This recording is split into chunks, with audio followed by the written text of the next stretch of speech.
बिस्मिल्लाहिर्रहमानिर्रहीम। अस्सलाम वालेकुम नाज़रीन कराम, मैं हूं मखदूम शहाबुद्दीन और आप देख रहे हैं मेरा फेसबुक और यूट्यूब चैनल। उम्मीद करता हूं आप सब लोग बखैर वाफियत होंगे और जहां भी होंगे अपने अहले खाना समेत खुश भी होंगे और महफूज भी। नाज़रीन कराम, कुछ बड़ी इंटरेस्टिंग डेवलपमेंट्स हैं। एक जानिब तो इस्तेहकाम पाकिस्तान पार्टी इस वक्त लॉन्च तो हो चुकी है, लेकिन इस पार्टी के लॉन्च होते ही कुछ ऐसी बातें हुई हैं, बल्कि लॉन्च सेरेमनी पे ही कुछ ऐसी बातें हुई जिन्होंने इस पार्टी के लॉन्च को बड़ा दिलचस्प बना दिया। और इस सब के अंदर एक जानिब तो इस पार्टी के अंदर जिन लोगों को जबरदस्ती या जैसे तैसे भी शामिल किया गया है, उन लोगों ने भी बिजलियां गिराई। अब एक जानिब नून लीग भी इस पे बिजलियां गिरा चुकी है। बड़ी इंटरेस्टिंग डेवलपमेंट्स हैं, कंफ्यूजन है, समझ नहीं आ रही कि ये इस्तेहकाम पाकिस्तान पार्टी जो है ये करने क्या जा रही है और इन तिलों में तेल कितना है किसी को अभी तक नहीं पता। और सिराजुल हक साहब ने भी इस पार्टी की धज्जियां उड़ा के रख दी हैं। इस हवाले से भी डिटेल्स हैं जो आपके सामने रखनी है। जबकि कश्मीर के इलेक्शन में पीपल्स पार्टी ने सरेआम जो धांधला किया है उसकी वीडियोज लीक हुई हैं और नून लीग और पीपल्स पार्टी में फड्डा पड़ गया है। सिर्फ कश्मीर के इलेक्शंस पे नहीं बल्कि और बहुत से मामलात पे एक ये डेवलपमेंट भी है। और इमरान खान साहब अगले इलेक्शन में क्या करने जा रहे हैं, इमरान खान साहब के पास क्या क्या ऑप्शंस होंगे, और देयर इज अ पॉसिबिलिटी कि अगले इलेक्शंस जो हैं उनका बायकॉट कर दिया जाए। इस हवाले से भी कुछ चीजें डिस्कस कर लेते हैं। सबसे पहले आप ये देखें कि इस वक्त जो शख्स इमरान खान का साथ छोड़ रहा है उस शख्स को हर तरह की फैसिलिटी मिल रही है। उस शख्स के ऊपर दर्ज तमाम तर मुकद्दमात, उस शख्स के ऊपर लगाए गए तमाम तर संगीन तरीन इल्जामात, मतलब जितने भी संगीन इल्जामात हो जिनके बारे में रियासत कहती हो कि रियासत की रिट बरकरार होगी, कोई माफी नहीं होगी, ये रेड लाइन अबूर हुई है और ये एक सानहा है, ये एक ब्लैक डे है, ये सब कुछ हम सुन रहे हैं। लेकिन हैरानकुन बात मेरे लिए एक जो पाकिस्तान की सियासत के तालिब इल्म के तौर पे ये है कि अगर तो ये सब कुछ इतना ही सख्ती से इस सब के ऊपर अमल दरामद करवाना है और जो जो मुलव्विस है उसके खिलाफ कार्रवाई करनी है, पंजाब पुलिस एक चार्ट जारी करती है कि जी ये लोग हैं, इनकी कॉलें हमने पकड़ ली और ये एक पूरा नेटवर्क है। उनमें 2 बंदे ऐसे हैं जो इमरान खान को छोड़ चुके हैं, अब वो आजाद है, मतलब उनके जुर्म जो है उनने मल्टीप्लाई बाय 0 कर दिया उन्होंने अपने जराइम को, जो कि नाम निहाद जराइम ही है ना। अगर इमरान खान मुजरिम है, बाकी पीटीआई के रहनुमा मुजरिम है, तो ये लोग भी मुजरिम है। उसी सब के अंदर ये बराबर के शरीक हैं क्योंकि इनकी भी उसी तरह की कॉल्स आई। लेकिन ये लोग अब चूंकि एक ड्राई क्लीन की एक लॉन्ड्री से होके ड्राई क्लीन होके निकले हैं तो अब इनके लिए सारी आसाइशें हैं। ऐसे होता नहीं है ना, फिर वो जो एक नैरेटिव है वो मजबूत नहीं हो सकता और उस पर फिर सवाल उठता है। तो मैं ये समझता हूं कि ये कम से कम जो दोहरा म्यार है ये नहीं होना चाहिए। ये चीज कम से कम हम देखें कि फिर एक छड़ी से हाँका जाए। वहीं दूसरी जानिब जो लोग इमरान खान का साथ नहीं छोड़ रहे उनके साथ क्या हो रहा है। साबिक वजीर मुमलिकत अली मोहम्मद खान हमारे दोस्त, हमारे भाई हैं, उन्हें पेशावर जेल से रिहा करने के बाद मर्दान पुलिस ने दोबारा गिरफ्तार कर लिया है। पेशावर हाईकोर्ट ने 3 MPO में साबिक वजीर मुमलिकत अली मोहम्मद खान की गिरफ्तारी को कलअदम करार देते हुए इनकी रिहाई के अहकाम जारी किए थे, जिस पर अमल दरामद करते हुए पेशावर सेंट्रल जेल के हुकाम ने अली मोहम्मद खान साहब को रिहा किया। ताहम पेशावर सेंट्रल जेल से रिहा होते ही मर्दान पुलिस ने अली मोहम्मद खान साहब को दोबारा गिरफ्तार कर लिया। अली मोहम्मद खान को 9 और 10 मई को होने वाले जलाओ, घिराव और तोड़ फोड़ के केस में गिरफ्तार किया गया था। और इस सब के अंदर मैं आपको यह भी बता दूं कि मर्दान पुलिस ने अली मोहम्मद खान की गिरफ्तारी की तस्दीक करते हुए कहा कि साबिक वजीर मुमलिकत के खिलाफ दहशतगर्दी समेत तोड़ फोड़ की FIR जो है वो थाना सिटी में दर्ज है और उसके तहत इन साहब को गिरफ्तार किया गया है। अच्छा, वहीं दूसरी जानिब जो गवर्नमेंट है वो मुकम्मल तौर पर अदलिया जो है उसके ऊपर यलगार करने के लिए तैयार बैठी है, क्योंकि सुप्रीम कोर्ट से एक बहुत बड़ा सरप्राइज आ सकता है, इलेक्शन कमीशन फारिग हो सकता है, हुकूमत के ऊपर तौहीन अदालत की एक जो तलवार है वो लटक सकती है। और इस सब के अंदर एक और डेवलपमेंट ये भी है कि जुलाई के अंदर इलेक्शंस तक का हुक्मनामा जारी हो सकता है कि मई में जो नहीं हुए चलो अब जुलाई में करवा दें। तो वजीर आजम के मुआविन खुसूसी बराए एहतसाब इरफान कादिर का कहना है कि कोई मुकद्दस गाय नहीं, कौमी एहतसाब ब्यूरो आला अदलिया के खिलाफ भी कार्रवाई कर सकती है, यानी नैब जो है वो आला तरीन अदलिया जो है पाकिस्तान की उसके खिलाफ कार्रवाई कर सकती है। और इन्होंने कहा कि जी जजेस के खिलाफ क्रिमिनल आंसर मिलता है तो ऐसे केसेस सुप्रीम जुडिशल काउंसिल के अलावा नैब कानून के तहत भी चलाए जा सकते हैं। उन्होंने कहा कि कुछ जज साहिबान के बारे में ऑडियो लीक्स आई, हम ख्याल जजेस ने अपनी मर्जी का बेंच बनाया और ऑडियो लीक्स कमीशन का काम रोक दिया। आला अदलिया पर इल्जाम लग रहा है कि चीफ जस्टिस ने अपनी मर्जी के बेंच बनाए, वो पार्लियामेंट के कानून को भी नहीं मान रहे, अपनी मर्जी से इलेक्शन कराने की कोशिश की, इस पर हुकूमत के तहफ्फुजात हैं। ये चीजें कानूनी, आईनी और मनतकी एतबार से भी गलत है।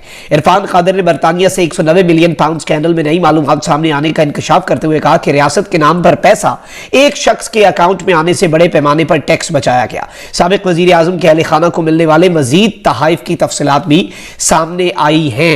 यानी एक जानब खान साहब के गिर्द ये घेरा जो है उस स्कैंडल के अंदर, वो जो नैब का एक केस है और बुशरा बीबी के गिर्द ये घेरा तंग करना चाह रहे हैं, तो वहीं दूसरी जानब जजेस को यह पैगाम दिया जा रहा है कि आपको भी इस सारे मामले के अंदर क्लीन चिट नहीं है और आपके लिए मुश्किलात जो है वो बढ़ सकती हैं। अच्छा, अब जरा आ जाते हैं जहांगीर तरीन साहब की इस्तेहकाम पाकिस्तान पार्टी पे। जहांगीर तरीन साहब बड़े बेहतरीन कारोबारी शख्सियत भी हैं और सियासतदान भी बड़े, और एक चले सॉफ्ट स्पोकन और जो चीज़ें हैं और अच्छी चीज़, एक चीज़ चले उनकी मस्बत यह है कि उन्होंने उस तरह की जुबान नहीं चलाई जिस तरह की आप देख लें कि अलीम खान साहब ने खान साहब के हवाले से अपने गुस्से का इजहार किया, फिर फयाजुल हसन चौहान साहब ने जाते हुए जिस तरह के मामलात किए, फिरदौस आशिक जहांगीर तरीन ने कभी ऐसी बयानबाजी खान साहब के हवाले से नहीं की। वैसे जहांगीर तरीन के हवाले से ये बात मुझे याद है कि जिस दिन खान साहब वजीर आजम थे और उनके खिलाफ तहरीक एतमाद पेश हुई, तो उस दिन वजीर आजम हाउस में यूट्यूबर्स के साथ खान साहब की मुलाकात थी और खान साहब के एग्जैक्ट वर्ड्स थे कि मुझे यकीन है कि जहांगीर तरीन मुझे धोखा नहीं देगा। लेकिन उसके बावजूद जहांगीर तरीन ने बात कोई नहीं की, लेकिन धोखा तो दिया। शहबाज शरीफ के साथ जाके मिले, शहबाज शरीफ को वजीर आजम बनवाया जहांगीर तरीन साहब ने, सारी मेहनत की। और ओन चौधरी जो के जहांगीर तरीन ग्रुप के रुए रमाए, उन्होंने इमरान खान साहब के खिलाफ वो निकाह वाले मामले के अंदर गवाही भी दी और वो वजीर आजम के मामले खुसूसी भी है, तो बेनिफिशरी तो है। अच्छा, अब इस पार्टी के अपने लोग, वो फयाजुल हसन चौहान साहब की नई वीडियो आई, एक सहाफी पूछता, कहता है भाई मैं माफी दे दो, मैं नहीं बात करनी, भाई मैंने किसी से बात। फयाजुल हसन चौहान साहब पिछले दिनों में इतना बोल रहे थे, लेकिन इस पार्टी में शमूलियत से वो अच्छे खासे मुंह छुपाते फिर रहे थे और फवाद चौधरी साहब मुंह छुपाते फिर रहे थे। बॉडी लैंग्वेज जो है वो सबकी अजीब सी लग रही थी। एक नई पार्टी का लॉन्च नहीं, यूं लग रहा था कि अपनी सियासत का जो एक आखिरी रसूमात है वो इन लोगों के हाथों जबरदस्ती अदा करवाई जा रही हैं। और जाहिर बात है, एक सियासतदान जो है वो पूरी जिंदगी की अपनी सियासत अपने हाथों से खराब कर रहा हो, लेकिन उसे इस नहज पे लाया जाए तो वो जाहिर बात है परेशान होता है। अब दो बड़ी दिलचस्प स्टेटमेंट्स हैं और मैं सिराजुल हक साहब पे आता हूँ, लेकिन दो दिलचस्प नून लीग के अंदर से JKT ग्रुप जो है या फिर इस्तेहकाम पाकिस्तान पार्टी है, इसके हवाले से दिलचस्प स्टेटमेंट सुने। सबसे पहले वज़ीर आज़म के मुआविन खुसूसी अता तारड़ ने इंकशाफ किया है कि पंजाब के कई हल्कों में नून लीग तरीन ग्रुप के साथ सीट एडजस्टमेंट करेगी, मुश्तरका उम्मीदवार लाए जाने का भी इम्कान है। मुस्लिम लीग नून के रहनुमा अता तारड़ ने अपने एक बयान में कहा कि तरीन ग्रुप और नून लीग के अच्छे ताल्लुकात हैं। साहिवाल से तरीन ग्रुप के नुमान लंगड़ियाल, फैसलाबाद से अजवल चीमा और झंग से फैसल जवाना समेत तरीन ग्रुप के तमाम ही लोग नून लीग से भी राब्ते में। उन्होंने कहा कि उम्मीद है कि दोनों जमातें साथ साथ चलेंगी, इंतखाबी इत्तेहाद का हतमी फैसला पार्टी क़यादत करेगी। और इस सब के अंदर एक जानिब यह स्टेटमेंट आई है, लेकिन दूसरी जानिब वजीर दिफा ख्वाजा आसिफ ने कहा है कि जहांगीर तरीन की पार्टी में जाने वाले ज्यादातर लोग मुसाफिर हैं, यानी वो आज इधर है, उन्होंने आगे भी जाना है। और इन्होंने इस सब के अंदर कहा है कि जहांगीर तरीन की पार्टी में जाने वाले ज्यादातर लोग मुसाफिर हैं, उनके हल्कों में हमारे पास मजबूत उम्मीदवार मौजूद हैं। जिस उम्मीदवार के साथ वोट भी मौजूद हो उससे बात की जा सकती है, ताहम जहांगीर तरीन से हमारा अच्छा ताल्लुक मौजूद रहेगा। लेकिन जहां जहां इनके मुसाफिर इनकी पार्टी में जो आए, जिन्होंने अभी आगे भी कहीं जाना है, वहां पे हम अपने उम्मीदवार खड़े करेंगे।